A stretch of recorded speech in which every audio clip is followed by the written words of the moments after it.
So, as a therapist, I got to know a lot of things that I didn't know before. And I've always hoped that my clients got as much from me as I got from them. But particularly, I like to talk about the relatives of my clients because they had a different sort of predicament that they were in. It's one thing to be in a situation that's painful. It's another thing to watch somebody who's in a situation that's painful, and we all, especially those of us who are sensitive, want to help. But I'll just I'll give you this scenario. So and this actually happened. A mother called me once. She wanted to make an appointment for her son. And I said, well, what's the problem? Which is always a very loaded question from a therapist. And she said, oh, where to start? She said, he's stealing, he's lying, he won't keep a job, he lays around all day and then parties all night with his friends, taking money out of my purse last night, all the money I had, and refuses to help in any way. And I said, wow. I said, and just the two of you live together? She said, yeah. And I said, well, how old is he? She said, well, he's 25. And I said, 25. And he's still living at home and acting like that? She said, yes. And I said, well, what do you want to happen? She says, well, I just want you to straighten him out, and help him. And I said, well, why isn't he making the appointment? And she said, oh, he doesn't think he has a problem. Or if he does go in and see a counselor, he lies. He doesn't tell the truth. Says everything's fine, that it's somebody else's fault. Or he's working on it, or some excuse, so he can keep doing what he's doing. And I said, so he's not going to make an appointment? She says, oh, no. I said, well, why don't you come in? And she said, me? Why should I come in? I said, well, you're the one in pain, aren't you? She said, well, yeah, but, and I said, well, that's why I'm here. I said, I can't do much for your son if your son isn't really willing to lay it on the table. And, but I think I can do something to help you. So this is when codependency was a huge topic in the mental health field. It's still a reality, but then it was kind of a fad. Not a fad, it was a big new trend. And which is what this woman was suffering from. So I had her come in, and reluctantly she came in, and before she even hit her chair, she started telling me about the latest thing her son did. I said, stop. I said, I told you I can't do anything with your son because I'm not here. You're here, and you told me you're in pain, so let's just talk about you. Well, it was like wrestling an octopus to keep her just talking about herself. I mean, man, was she slippery. I mean, everything kept slipping off into, what had happened before with her son and what was going on now and what she was afraid would happen in the future. And I keep bringing her back to talk about, well, what's going on with you and so forth and so on. So when I asked her what I thought the problem was, eventually she got honest and she said, well, it's the son. And I said, well, you're close. I said, you're close. And so a few more discussions, and she came around to realize that the real problem was she didn't know how to live with somebody like that. She agreed that his friends that he would crash with sometimes had no problem dealing with him sleeping on empty beer cans and smoking dope and running around in the middle of the night. They were very able to live with her son.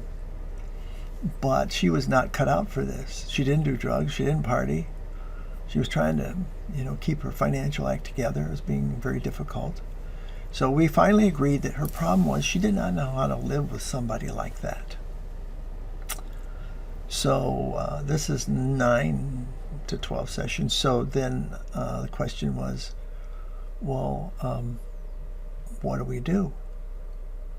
And I said, well, let's just think about it as if it wasn't even you. I said, what would you tell somebody if he said, I can't live, I'm living with so-and-so and I can't live with them? She was not a stupid woman. She knew it was coming, but she wouldn't say it. I said, come on, tell me, what would you tell him? She said, well, I'd tell him to stop living with him. I said, well, there you go. She said, well, I can't do that. Off she went. All the reasons this kid needed to be taken care of and looked out for and worried about. So it took another few sessions before she finally drew a line in the sand and said to her son, thus far, no further. If you don't seek a job, if you keep lying to me, you keep being a layabout during the day, you steal from me, any of those things, you're going to have to leave. And of course, he didn't think she meant it. But we were fairly well bolstered, I'll say. We had her pretty well revved up for this. So she threw him out. And first, she was kind of miserable. She was kind of happy. She was kind of miserable. She was kind of happy. She felt liberated, and yet she felt guilty. And she worried. Like now she had no pipeline to what was going on with this kid. I said, well, don't worry. He'll be back. I don't remember if the Arnold Schwarzenegger movie was out then or not.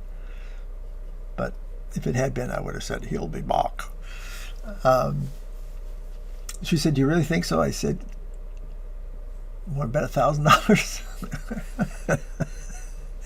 Well, it was about, 1 to 2 weeks. He's back.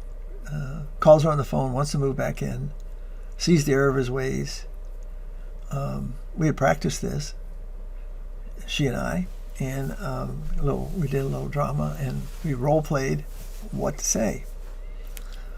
So I said, well, you're going to have, this is me talking to her, I said, you're going to have two choices. You're going to say, no way, Jose.